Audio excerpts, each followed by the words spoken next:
زما خبره ځان سره ولیکئ، یاد یې ساتئ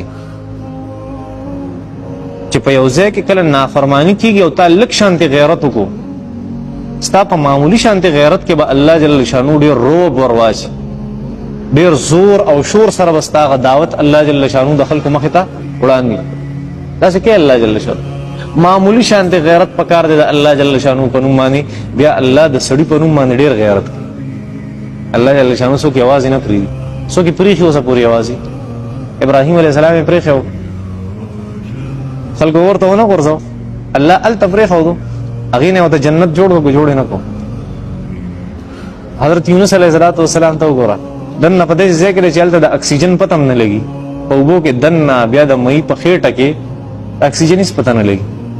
او هلته الله جل شانو چې لږ غیرت کړی د الله جل شانو په نوم باندې کې لا اله الا انت سبحانك انی كنت من الظالمین. الله جل شانو فرمایي ما والنجا وایوب اذ نادى ربه انی مسنی الضر وانت ارحم الراحمین.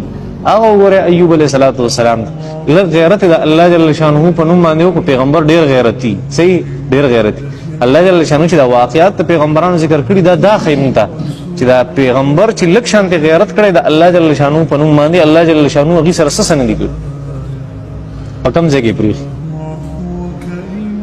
داسې ورته ویلي چې زه خپل کار کوئ، زما خوا له مه راځئ، داسې خو ورته چېرته نه دي ویلي.